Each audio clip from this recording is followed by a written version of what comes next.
Hello दोस्तों, आप सभी का शिव कोचिंग क्लासेज शिववन सर के यूट्यूब चैनल पर स्वागत है। दोस्तों, अगर आप इस चैनल पर नए हैं तो प्लीज़ इस चैनल को लाइक और सब्सक्राइब जरूर करें। बेल आइकन को प्रेस करना ना भूलें। पीडीएफ के लिए टेलीग्राम चैनल को ज़रूर ज्वाइन करें। टेलीग्राम चैनल का लिंक नीचे डिस्क्रिप्शन में दिया गया है। चलिए बच्चे, क्वेश्चन की शुरुआत करते हैं।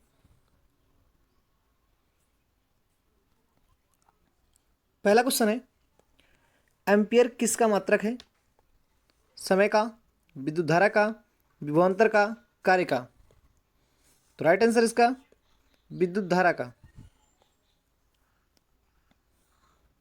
अगला प्रश्न है, न्यूटन के पहले नियम को क्या कहते हैं? जड़त्व का नियम। अगला प्रश्न है, लैक्टोमीटर का उपयोग क्या मापने में होता है? ऑप्शन है पानी का घनत्व, वायु की नमी, दूध की शुद्धता, वायुमंडलीय दाब।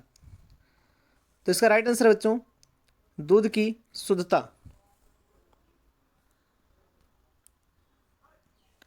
अगला प्रश्न है, दूध को मथने से किस कारण क्रीम अलग हो जाती है? ऑप्शन है गुरुत्वाकर्षण बल के कारण, अपकेंद्रीय बल के कारण, अभिकेंद्रीय बल के कारण, त्वरण के कारण। इस प्रश्न का राइट आंसर है अपकेंद्रीय बल के कारण। चलो बच्चों अगले प्रश्न पर। अगला प्रश्न है, प्रथम विश्व युद्ध किस वर्ष शुरू हुआ? ऑप्शन है 1918, 1917, 1905, 1914। तो राइट आंसर है 1914। अगला प्रश्न है, राज्यसभा का सभापति होता है, कौन होता है दोस्तों? उपराष्ट्रपति।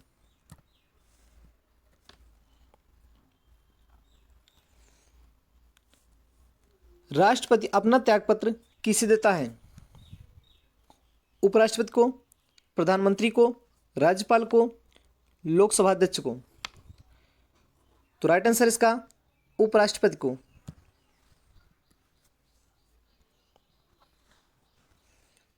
चलिए दोस्तों अगला क्वेश्चन है, संसद की संयुक्त बैठक की अध्यक्षता कौन करता है? तो राइट आंसर है इसका लोकसभा अध्यक्ष। संसद की संयुक्त बैठक की अध्यक्षता लोकसभा अध्यक्ष करता है, जबकि दोस्तों बुलाता कौन है? बुलाता है राष्ट्रपति। अगले प्रश्न चलें। अगला प्रश्न है, राष्ट्रीय ध्वज को संविधान सभा ने कब स्वीकार किया था? तो इस प्रश्न का राइट आंसर है 22 जुलाई 1947। अगला क्वेश्चन है, राष्ट्रपति का कार्यकाल होता है दोस्तों कितने वर्ष के लिए होता है? 5 वर्ष, 6 वर्ष, 10 वर्ष, 4 वर्ष? इस प्रश्न का राइट आंसर है 5 वर्ष। अगला प्रश्न है, संविधान सभा की अंतिम बैठक कब हुई थी? तो बच्चों इसका राइट आंसर है 24 जनवरी 1950। चलो अगला प्रश्न है, 1857 ईस्वी के विद्रोह के समय भारत का गवर्नर जनरल कौन था? तो राइट आंसर है लॉर्ड डलहौजी। चलिए दोस्तों अगले प्रश्न पर। अगला प्रश्न है, अकबरनामा की रचना किसने की? अकबरनामा की रचना किसने की? ऑप्शन है गुलबदन बेगम, अबुल फजल, अल बरूनी, फैजी। तो इस प्रश्न का राइट आंसर है अबुल फजल। अगला प्रश्न दोस्तों, चीनी यात्री हुएनसांग किसके शासनकाल में भारत आया था? तो राइट आंसर है हर्षवर्धन। दोस्तों इसको कैसे याद करेंगे? हा से हर्षवर्धन और हा से हुएनसांग। चलिए दोस्तों अगले प्रश्न पर। अगला प्रश्न है, अर्थशास्त्र किसकी रचना है? कौटिल्य, मेगस्थनीज, अशोक, विशाखादत्त? तो इसका राइट आंसर है कौटिल्य।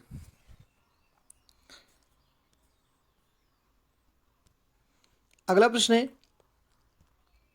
पेनिसिलिन पेनिसिलिन की खोज किसने की? ऑप्शन है Alexander Fleming, Louis Pasteur, Edward Jenner, Leeuwenhoek. तो इस प्रश्न का राइट आंसर है अलेक्जेंडर फ्लेमिंग।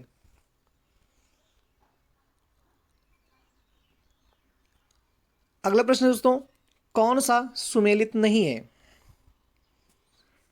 विटामिन ए का रासायनिक नाम रेटिनाल, दोस्तों ये सही है। विटामिन बी थायमीन, ये भी सही है। विटामिन सी एस्कॉर्बिक, ये भी सही है। Vitamin D tocopherol. तो दोस्तों इसका जो रासायनिक नाम होता है, विटामिन डी का रासायनिक नाम कैल्सीफिराल होता है। तो कौन सा सुमेलित नहीं है? Vitamin D. चलो दोस्तों अगले प्रश्न पर। अगला प्रश्न है, कोशिका की खोज करने वाले वैज्ञानिक का नाम क्या है? ऑप्शन है Robert Hooke, Robert Brown, Edward Jenner, Funk. तो कोशिका की खोज करने वाले वैज्ञानिक का नाम है रॉबर्ट हुक। चलिए दोस्तों अगले प्रश्न पर। अगला प्रश्न कहता है कि साधारण नमक का रासायनिक सूत्र क्या है? Option NaCl, NaOH, H2O, CO2। तो इसका राइट आंसर NaCl। चलिए दोस्तों अगला प्रश्न, सौरमंडल का सबसे छोटा ग्रह कौन है? ऑप्शन है बुध, शुक्र, पृथ्वी, मंगल। तो इसका राइट आंसर है बुध।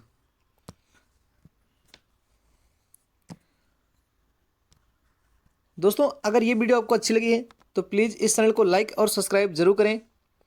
Thanks for watching.